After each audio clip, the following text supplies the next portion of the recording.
Thank you very much. Thank you. I'm honored to welcome my new friend.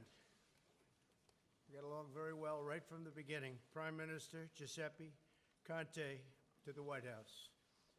Mr. Prime Minister, I want to begin by congratulating you once again on your tremendous victory in Italy. It was something that all the world was watching, and it excited the people all across Italy, and I can tell you, all across the United States as well. Congratulations. In your election, the Italian nation has reaffirmed the great traditions of sovereignty, law, and accountability that stretch all the way back to ancient Rome. This proud heritage sustains our civilization and must be always defended. Today, Prime Minister Conte and I are pleased to announce a new strategic dialogue between Italy and the United States that will enhance cooperation on a range of issues. This includes joint security efforts in the Mediterranean, where we recognize Italy's leadership role in the stabilization of Libya and North Africa. They've been terrific. Both the Prime Minister and I are focused on the urgent need to protect our nations from terrorism and uncontrolled migration.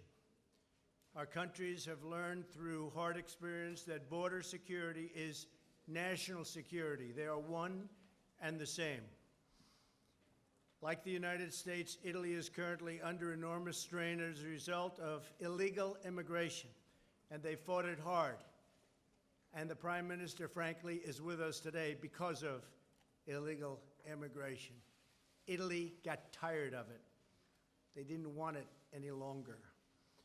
The people of Italy have borne a great part of the burden for Europe through the course of the migration crisis.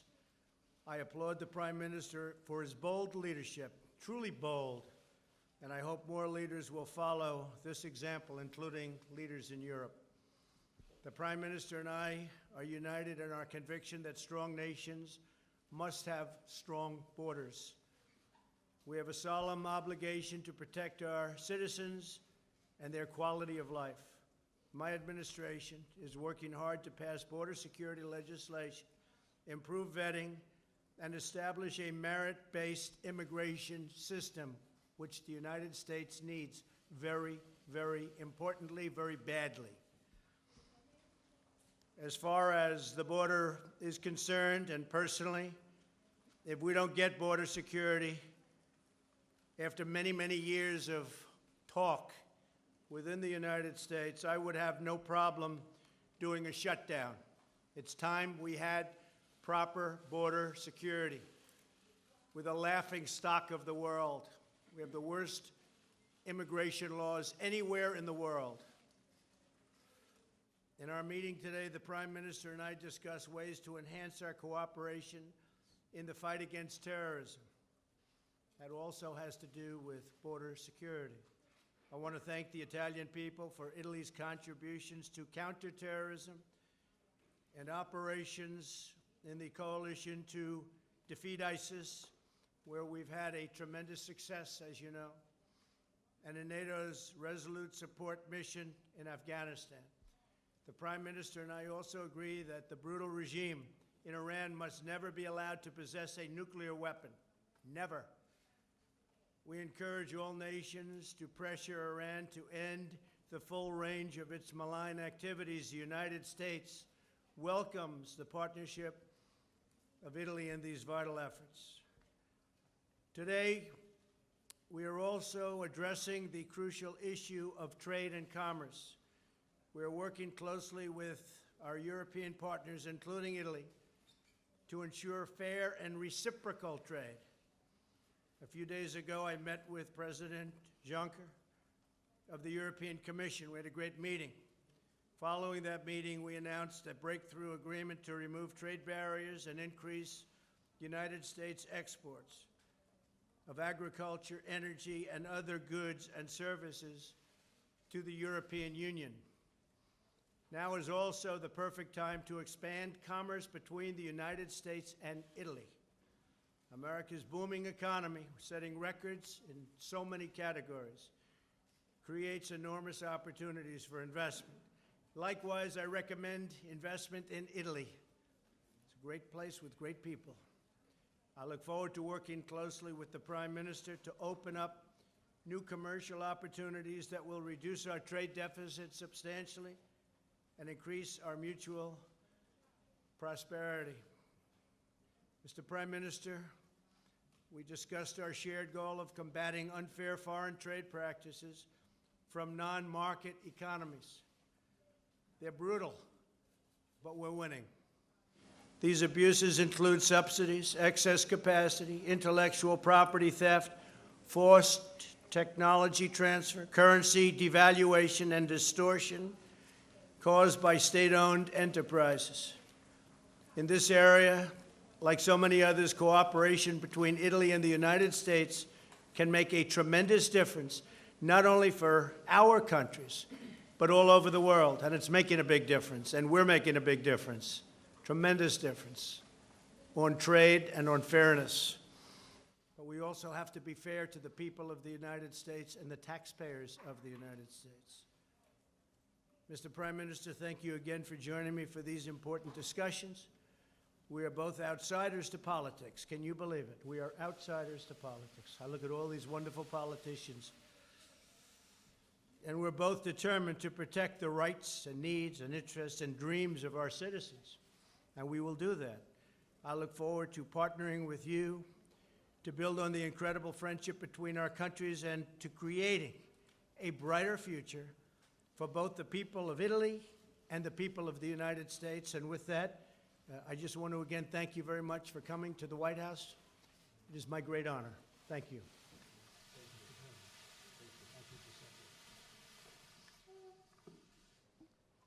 Good afternoon.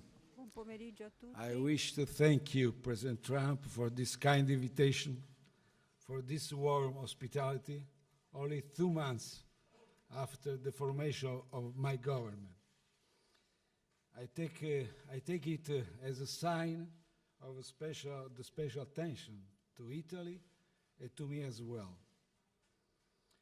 Don't forgive me, but I don't want to renounce to the privilege for speaking in my wonderful language now.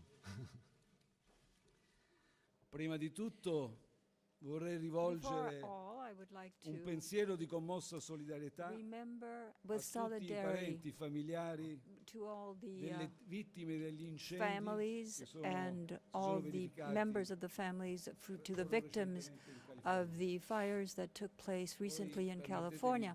I'd also like un to caro saluto agli amici della NIA. say a che sono qui very, presenti. very I rapporti tra affectionate hello Italia e to all Stati the Uniti friends from vantano NIAF. radici So our antiche e solide. relationship is a very long Oggi one. abbiamo It goes way ulteriormente back, and rafforzato. today we have Di questo sono strengthened veramente it contento. even more, and I'm extremely Con happy questo about this. proficuo incontro qui And alla with Casa this very Bianca fruitful abbiamo encounter here in the compiuto at the White ulteriore House, passo, we have made un ulteriore another passo in step avanti per ahead intensificare questa nostra in order to collaborazione intensify e our renderla ancora più cooperation, adeguata our work agli together to attuali make it scenari even more economici, adequate sociali, vis-à-vis geopolitici. the geopolitical, Dal 1° economic giugno situation in the c'è un world. From ulteriore June 1st, elemento there's che another lega element vicino Stati that Uniti e brings Italia. us even closer, Il mio the United governo States and e Italy, my l'amministrazione government Trump and the Trump sono entrambi administration governi del are both cambiamento, governments that represent scelti dai change. cittadini per They were cambiare lo chosen status by quo citizens in order to e change the apportare un status quo miglioramento alle loro and to condizioni di vita. improve their life Tante conditions. cose ci uniscono. There's so many things that bring In us Italia, together, that così come negli unify Stati us Uniti, in Italy stiamo as in the United realizzando States. ciò che avevamo We are promesso in doing what we campagna had elettorale. promised during our E lavoriamo per electoral dare campaign, risposte and we are alle working in aspettative order dei to give cittadini answers per to non the deluderli e expectations non of our tradire il citizens mandato che abbiamo so that we ricevuto won't in Italia e disappoint negli them Stati and we Uniti. don't betray Stiamo our mandate. dimostrando che il In cambiamento Italy, è in the possibile. United States, we are proving that Con change Donald is ci siamo possible. concentrati Donald and I su have diversi concentrated temi on e a abbiamo number of concordato topics, e raggiunto and we both i have seguenti agreed upon and risultati reached the che following in results, parte sono stati which in già part anticipati. were already Da oggi avremo mentioned. un fatto nuovo, Today, significativo, we will have cabina made di a regia- great di step regia ahead. We will start permanente working Italia-USA in Italy. nel It's a Mediterraneo directorship booth, as it were, in the Mediterranean between Italy and the United States. I would say that we're almost twin countries in which Italy is becoming a reference point in Europe and a privileged interlocutor for the United States for the main threats and challenges that we have before us, terrorism, for all the crises that we see in the Mediterranean, and in particular in regards to Libya. Secondly, the American administration also recognizes that Italy has a leadership role as a promoter country that will lead to the stabilization of Libya. And of course, this with a great respect for the Libyan population. With the United States, we will be working in order to reach these results, and we will decide what needs to be done in view of this result. I am truly thankful to you, Donald, for your support. Thirdly, in terms of immigration, I also described to President Trump the innovative approach that Italy has put forth. And the European Union now has the responsibility to not leave the weight of the management of immigration on the shoulders of the countries of first arrival, like Italy is. And as you heard President Trump say, we appreciate this contribution which is provided by the Italian government, which is providing fruit, good results. We are talking about an approach, a multi-level approach, in order to try to resolve the phenomenon of immigration, not because of an emergency, but because this is a structural approach. I want to underline this is in line with the position of President Trump, which goes from the respect and dignity of people to make sure that fundamental rights are protected, and it wants to make sure that these rights are trampled over because these people are in the hands of criminal bands. I also want to underline that the World Day for the exchange of human beings is going to be celebrated. I also told President Trump that I'm very satisfied for the understanding that was reached very recently between ourselves and the President of the European Commission, Juncker. I believe that this understanding is fundamental and that we have to work upon it immediately, bringing our efforts together to make sure that European, American, Italian citizens receive the benefits of a more equitable trade relationship, which is completely reciprocal. And once again, as far as Russia is concerned, you know that Italy is favorable to a dialogue with Russia, but Italy also considers that the dialogue between the United States and Russia is fundamental so that we can have positive results in a more global perspective for stability and security purposes. In terms of energy security, President Trump and I also found ourselves in agreement with the need to make sure that there is a greater diversification for the sources of energy and to make sure that the energy routes are diversified as well. And finally, I personally am sure that we can increase and improve the relationship with the United States at all levels, and in particular in space and aerospace fields. We also already have a great partnership between the Italian Space Agency and NASA, so we hope that aerospace will bring together American technology, Italian technology, so that we can launch new aircraft that cross the atmosphere and will be able to bring the United States and Italy together in an hour and a half. This is a project that I'd like to speak in detail with the American administration. I thank you for your attention. Maybe we'll go with Sager, please. Sager and Jetty. Thank you. Daily Caller. Thank you, Mr. President. To follow up on what you were saying about the shutdown, sir, are you saying that you would be willing to shut the government down in September if it does not fully fund $25 billion worth of your border wall and also deliver all of the immigration priorities that you listed in your tweet? Or are you leaving some room for negotiation there? I'll always leave room for negotiation, but this has been many years. This isn't just Trump administration. We're new. There's been many years, even decades. We have immigration laws, we have border security, we have all sorts of things going on that are, it's disgraceful. We are doing a phenomenal job. We're setting records, but we have laws that don't work.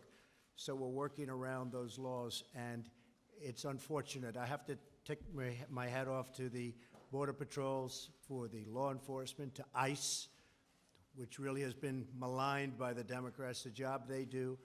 They go into these MS-13 nests, nests of bad people, killers in many cases. And they go in there fearless, and they do an incredible job, and they get them out. They either go to jail or they get out of the country. So I want to just take my hat off to ICE and the brave people that have really been maligned by the Democrats. We need border security. Without a border, as this gentleman can tell you also, because the Prime Minister really was a very big factor in his win and other people's win in Italy. But it was a big factor in my win. We need border security. Border security includes the wall, but it includes many other things. We have to end the lottery. We have to end the chain. The chain is like a disaster. You bring one person in and you end up with 32 people. We have to end these horrible catch and release principles where you catch somebody, you take their name and you release them. You don't even know who they are. And then they're supposed to come back to a court case where they want us to hire thousands of judges. The whole thing is ridiculous. And we have to change our laws, and we do that through Congress. So I would certainly be willing to close it down, to get it done. As you know, we are already approving things in various bills, including we're going to be taking care of the military. We always put the military and law enforcement very high. But I would be certainly willing to consider a shutdown if we don't get proper border security. Thank you. Please. Sir, just to follow up on that quickly, is the $25 billion a red line for you? I have no red line, unlike President Obama. I just want great border security. Okay? Mr. Prime Minister, here in the United States, amongst our commentariat, there was a consensus that the President's appearance at the G7 and NATO damaged our relationship with those institutions. As a member of both of those institutions, what is your assessment of the President's appearance at both?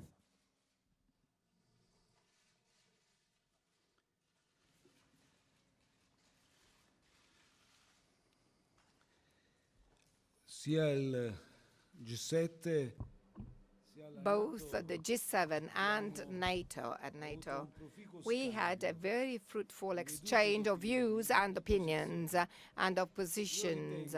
I think that all the positions and stances which are expressed with clarity and provide a contribution also to review well-established positions are more than welcome. There is a fruitful exchange. We had a fruitful exchange both at the G7 summit and at NATO summit in different frameworks.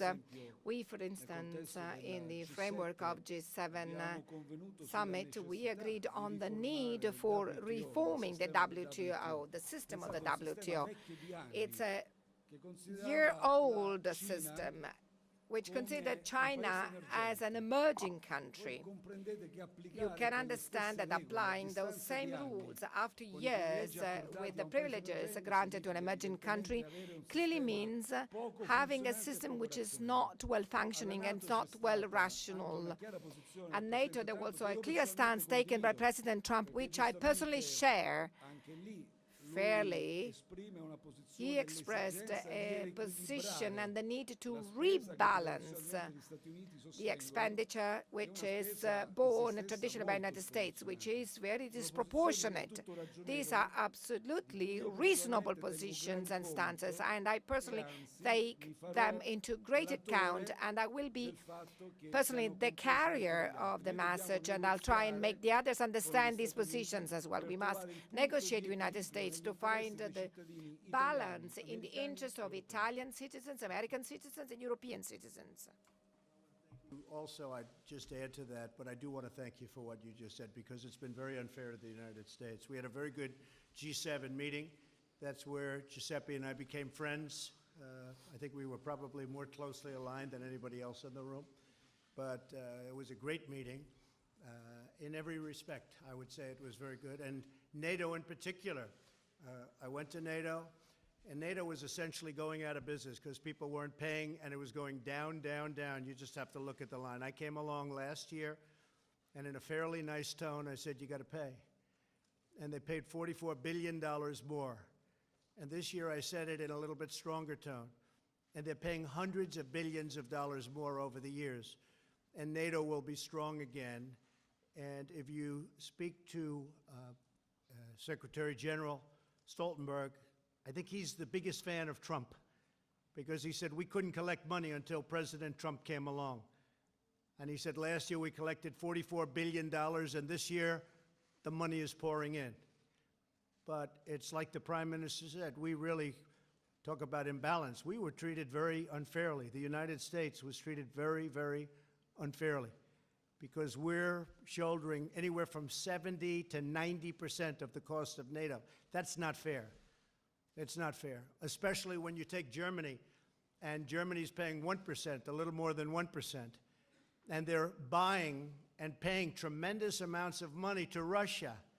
So we're supposed to protect countries from Russia, but they're paying Russia billions and billions of dollars for the energy. Not good, not a good situation, and I let it be known. So the bottom line is the NATO countries are now paying a lot more money, and NATO's become a lot stronger because of it. And I appreciate your answer. Thank you. Please. Posso aggiungere, scusami Donald. Sorry, Donald, may I add something? I'm saying that as a person who has a huge experience as a lawyer, you have a president who is a strong supporter and advocate of the interests of the American people and the American country. He's a great negotiator. And I'm told there is Maria Luisa Rossi Hawkins from Mediaset Group who wants to ask a question. The question must be asked. Despite its terrific potential, the Italian economy underperforms regularly. Given your stellar success in the U.S. economy, what do you think would reignite the Italian economy, and what role do you think the EU should play on it? And President Conte, do you think President Trump's formula would work in Italy as well? Well, I can answer. The biggest thing Italy needs is great leadership, and they have it right now. I really honestly believe the Prime Minister is going to do a tremendous job on economic development. In addition to borders, you know, for economic development, you need borders also. But you have a man that's going to do a terrific job. I have no doubt about it at all. He knows how to sell. He knows how to promote really a great product because they make among the greatest products. I won't mention their names, but they are great. I have some of them. And Italy makes great product, and I think it's going to do very well economically, and we're there to help. We have had record numbers. I've been here for a little more than a year and a half, and we've had record numbers. We've had numbers that nobody believed possible, especially if you look at one particular fact that was not reported very much, trade deficit, $52 billion reduction in the trade deficit for the quarter. And I think probably Steve Mnuchin, Treasurer, is here, and Mike Pompeo, I think nobody would have thought that would be possible so quickly. $52 billion reduction in the trade deficit for the quarter. I think that Italy's going to be able to do the same thing, slightly different numbers, but the same thing. What role should the European Union play in the matter, sir? In the recognition of the... You're asking me what? What role do you think the European Union should play in the reignition Well, of... that's up to them. I don't want to get involved in that. Look, the European Union, Jean-Claude and I had a fantastic meeting last week. We were having a hard time, and then I did mention tariffs on cars, and we got along very well. Very well. I think they're going to treat us very fairly, and we're going to treat them fairly. But as you know, it's been a one-way street. The European Union has totally taken advantage of the United States. We can't let that happen. Not fair to the United States. And by the way, Italy has a $31 billion surplus with the United States, meaning we have a $31 billion trade deficit with Italy, and we discussed that, and we'll work something out. We're going to work something out, okay? Thank you. Quanto a me, o As far as I'm concerned, I'm very envious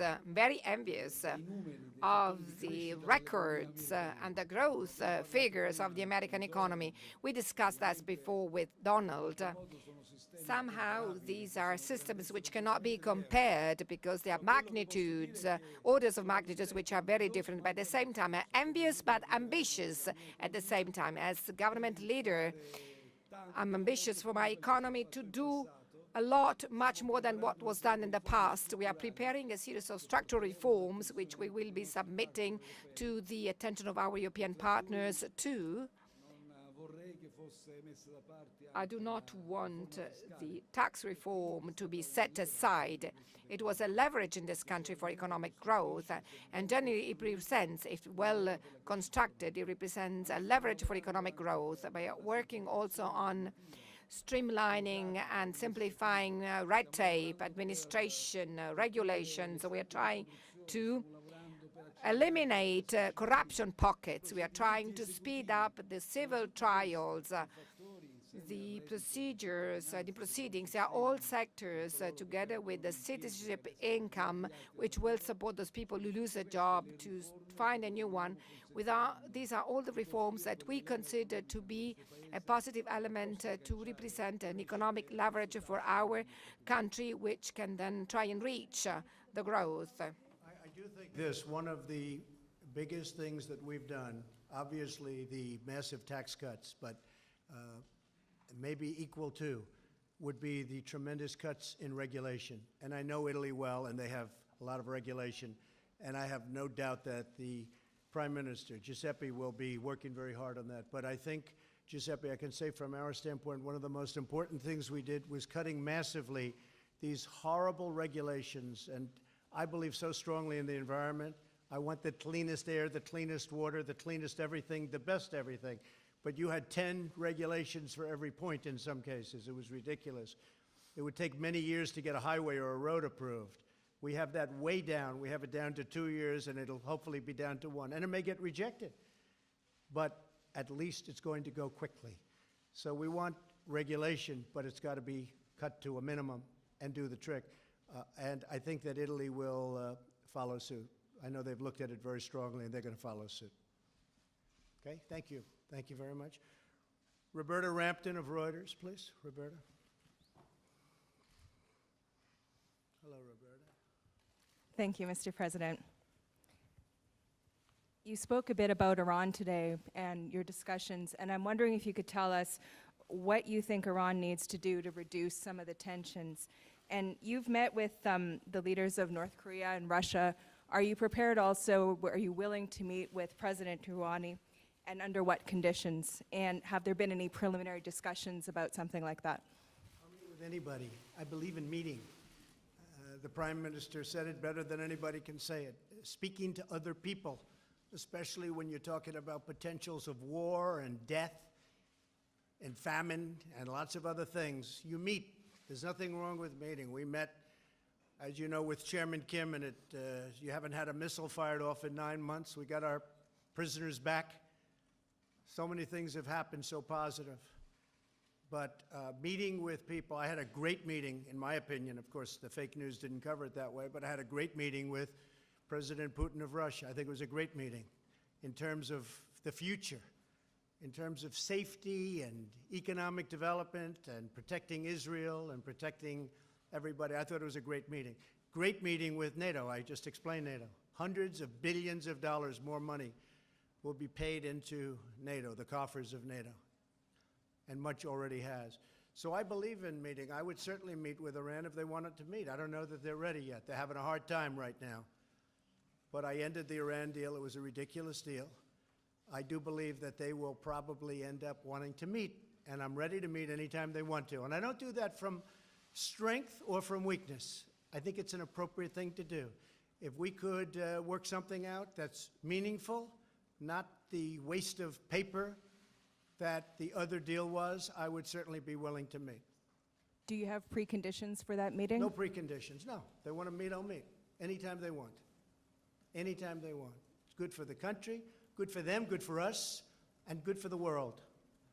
No preconditions. If they want to meet, I'll meet. Prime Minister, I wanted to ask if you and the President, you talked about the need to stabilize Libya. I wanted to ask if you and the President discussed working together on energy production in Libya in some way.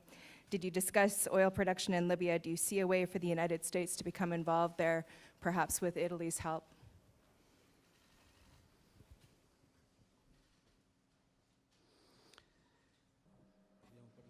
We discussed the problem of stabilizing Libya and obviously of the security to be guaranteed for the whole of the Mediterranean area. You see, it's not only a problem of the migration routes. Many of the migration routes from African countries concentrate in the Libyan area, but it's also a problem of security in general. Because, for instance, through the migration routes, foreign fighters might reach the European territory, agents who could carry the terrorist threat. We didn't discuss in details other problems. Certainly, it is our intention to respect the Libyan population. We are not driven by economic interests. We are not driven by the problem of energy supply. Our interest, and from this point of view, I can announce, but already said that we are going to organize, in agreement with President Trump, I'm going to organize a conference on Libya. We would like to deal and discuss all of the issues relating to the Libyan people, involving all of the stakeholders, actors, protagonists in the whole of the Mediterranean. We are going to discuss economic aspects, but also social aspects, the protection of civil rights, the problem of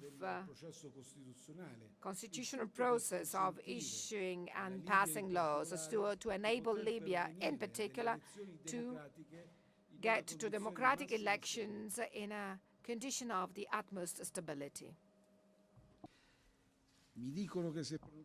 I'm told that Ilario Lombardo from La Stampa wants to ask a question. Thank you. I have a question to Prime Minister Conte and then a question to President Trump. There are three pending issues on the table with the American administration. One of them is sanctions to Russia. Since Italy, the two main government parties in Italy said that they want to lift the sanctions on Russia, what's the official position by the government since the American administration is asking for these sanctions to be kept? The other 2 points are the TAP gas pipeline. The American department asked to continue with the work while there are some ambiguous positions in Italy in relation to this project, and the F-35 program. What is Italy going to do? Will Italy confirm the program? Thank you. I'm going to answer in relation to sanctions on Russia. I'm going to repeat what I said before because I've already taken a stance in all of the international summits. I'm going to be boring, but this confirms that the position of the Italian government is not changing in this respect. We are open to dialogue with Russia. We do believe that Russia plays a fundamental role in all international geopolitical crises. So thinking that Russia can be kept out of a dialogue, as President Trump said, if we want to solve problems, we cannot choose the counterparts to deal with. We must accept and sit at the table and negotiate and have dialogue with those who are, in reality, our counterparts. As far as the sanction system specifically is concerned, I'm well aware, I said that the system stemming from the Minsk agreements as the outcome and is connected to the implementation of the Minsk agreements. So it is clear that it is unthinkable today to lift overnight those sanctions. However, exactly because we are open to dialogue with Russia, the position of my government has been stated straight away is to make sure that the system of sanctions doesn't affect the civic society, doesn't affect the economy of the small and medium-sized enterprises in Russia. Italy, from this point of view, has a tradition of intense economic relations with Russia in this respect. So, in order to stress once again with a final statement, sanctions against Russia are not and cannot represent an end.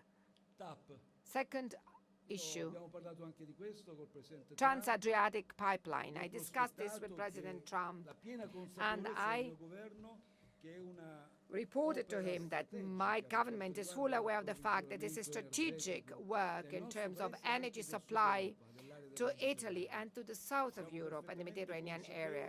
We are perfectly aware of the fact that this can provide a contribution also in the renewal of the energy system and the elimination of coal, which is part of our program. At the same time, I correctly informed President Trump that there are some uncertainties by local communities, the communities where the pipeline will land, since problems must be faced directly and not trying to avoid them. Once back to Italy, as soon as possible, I will discuss the issue with the competent ministers, and I will go and meet the local mayors, the local communities, trying to find a solution which will take into account the concerns of local communities. As far as the third point is concerned, F-35, as you know, do you know this is a program which was decided in 2002, that the agreements were signed in 2002. So it's a pretty big period of time in terms of talking about needs for defense and security. As a government, we are responsibly evaluating this file.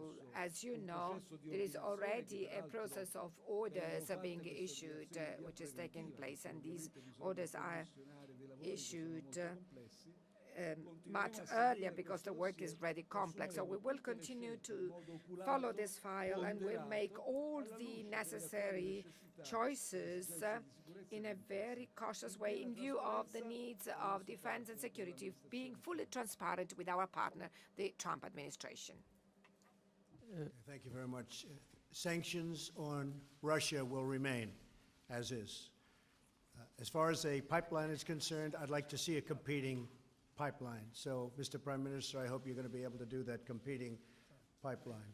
And we are already talking to the European Union about building anywhere from 9 to 11 ports, which they will pay for, so that we can ship our LNG over to various parts of Europe, and that will be more competition.